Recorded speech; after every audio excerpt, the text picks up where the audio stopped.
నమస్కారం NSTV news కి స్వాగతం. నా పేరు సంధ్య.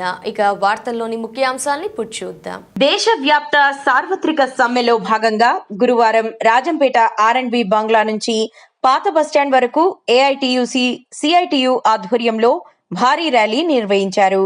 అనంతరం పాత బస్టాండ్ 4 రోడ్ల సర్కిల్ వద్ద మానవహారం ఏర్పాటు చేసి నిరసన తెలిపారు.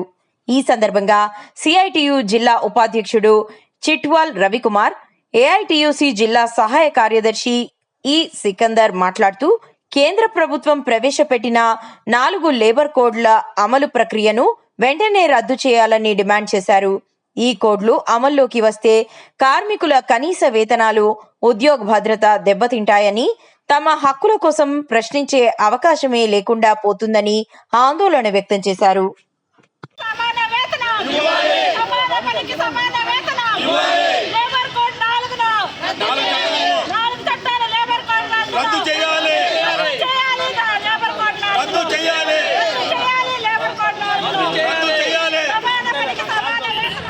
కార్మిక సంఘాలన్నీ కూడా ఈరోజు కేంద్ర ప్రభుత్వానికి వ్యతిరేకంగా, ఎందుకంటే ఈరోజు పాత చట్టాలు ఏదైతే ఉన్నాయో 29 చట్టాలు ఉంటే ఆ ఎన్నింటిని తొలగించేసి కేవలం 4 చట్టాలు మాత్రమే చేసింది. అవి ఏంటంటే కేవలం కార్మిక సంక్షేమం కాకుండా పెట్టుబడిదారు వ్యవస్థకు వాళ్ళందరూ కూడా కాపాడడానికి కేంద్ర ప్రభుత్వం అమలు చేస్తుంది. మేమందరం కూడా కార్మికులు కొట్టద్దు, మాకందరూ కూడా న్యాయం చేయని చెప్పి ఈ రోజు అందరూ రోడ్డుకినాం. ప్రభుత్వం వెంటనే స్పందించి ఈ 4 చట్టాలు రద్దు చేసి పాత చట్టాలు చేయకపోతే భవిష్యత్తులో కేంద్ర ప్రభుత్వానికి తగిన గుర్పాటు చెప్తామని చెప్పి R&B బంగ్లా నుంచి ర్యాలీగా వచ్చి పాత బస్టాండ్ మానవహారం నిర్మించాం. కేంద్రంలో బీజేపీ గవర్నమెంట్ అధికారంలోకి వచ్చిన వెంటనే ఉన్న 29 కార్మిక చట్టాలను 4 కార్మిక చట్టాలకు కుదిరించడము, అలాగే కార్మికులకు హక్కులు రానికుండా, రాబోయే కాలంలో యూనియన్లు ఏర్పాటు చేయకుండా, హక్కులను సాధించుకోకుండా చేయడం ఇది దౌర్భాగ్యం. రాబోయే కాలంలో ఇది మండు దించుతామని, అదేవిధంగా కార్మికుల సమాన పనికి సమాన వేతనం 26,000 ఇవ్వాలని, ఆటో అమలు అలాగే భవన నిర్మాణ సంక్షేమ బోర్డు అమలు చేయాలని, అంగన్వాడీకి ఆశా కార్యకర్తలకి మిడ్ డే మీల్స్కి సంక్షేమ బోర్డు ఈఎస్ఐ పిఎఫ్ఐ కల్పించాలని మేము ఏఐటీసీగా డిమాండ్ చేస్తాం. జి శంకరయ్య, నేను NAC ఎంప్లాయీస్ వెల్ఫేర్ యూనియన్ రాష్ట్ర అధ్యక్షుడిని.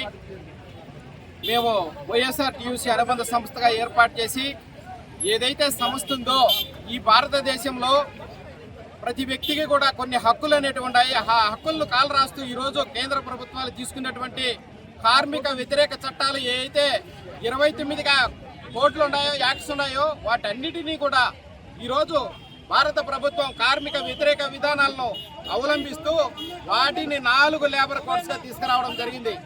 ఇది ఎట్లా ఏర్పడిందంటే, వేరే దేశస్తులు మన వల్ల శ్రమ దోపిడీ, పాలేగాళ్ళు కార్మికుల యొక్క శ్రమ దోపిడీని అరికట్టాలని, వాళ్ళకి కావాల్సిన పని దినాల్లో ఆదివారం సెలవు కావాలని, ఎవరైతే కార్మికులు ఉన్నాయో లేబర్ కోడ్స్, లేబర్ చట్టాలు ఉన్నాయో వాటన్నిటిలో కూడా వీళ్ళ యొక్క దినచర్య ఏదైతే ఉందో, మేము ఈ భూమి మీద నివసించే హక్కులో మా శ్రమ దోపిడీని ఈ ప్రభుత్వాలు దోచుకుంటున్నాయని చెప్పి హక్కులు పోరాడుకొని 1930 నుంచి 50 వరకు సాధించుకునే 29 చట్టాలను ఈరోజు కాలరాస్తూ కేంద్ర రాష్ట్ర ప్రభుత్వాలు శ్రమ దోపిడీ చేస్తూ ఉంటే, ఈరోజు దేశవ్యాప్తంగా సమ్మెలో భాగంగా అన్ని శాఖలు, కార్మిక శాఖ కావచ్చు, మున్సిపల్ శాఖ కావచ్చు, ఆశా అంగన్వాడీ వర్కర్స్ కావచ్చు, ఏపీ NGOs కావచ్చు, రెవెన్యూ శాఖ కావచ్చు, VRVలు కావచ్చు, అందరూ కూడా స్వచ్ఛందంగా రోడ్ల మీదకి వచ్చి వాళ్ళ యొక్క సంఘీభావాన్ని తెలియపరుస్తూ మేము ఈ కోడ్లకు వ్యతిరేకంగా ఉన్నాం.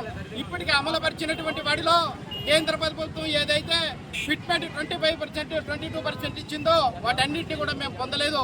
చెప్పినటువంటి వాటన్నిటికీ కూడా వ్యతిరేక విధానం అవలంబిస్తూ కార్మికుడు పక్షాన నడ్డి విరిచి పొట్టగొట్టేటువంటి ఈ ప్రభుత్వాలు దిగిపోవాలి. చేసినటువంటి చట్టాలు వీళ్ళందరికీ ఆమోదయోగంగా వాళ్ళ జీవితాల్లో వెలుగు నింపే వాటిలాగా ఉండాలనే తప్ప వేరొక విధంగా కాదు. ఈ శ్రమ దోపిడీని అరికట్టాలని చెప్పి మన నాయకుడు రవికుమార్ అన్న గారు, సికిందర్ గారు, అలాగే మత్తాయి సారు, మన కుమారస్వామి గారు, వీళ్ళందరూ కూడా కలిసి అన్ని రకాల వాళ్ళని కూడగట్టుకొని మేమందరం ఐక్యతగా వీ వాంట్ వన్ అనేటువంటి డిమాండ్తో ఈ రాష్ట్ర ప్రభుత్వం కనువిప్పు కలిగి కార్మికుల పక్షాన పట్టగొట్టేటువంటి ఈ జీవోలను రద్దు చేసి 4 జీవోలు కాకుండా 29 పాత జీవోలను యథావిధిగా కొనసాగించాలని డిమాండ్ చేస్తూ వర్ధిల్లాలి కార్మిక చట్టాలు.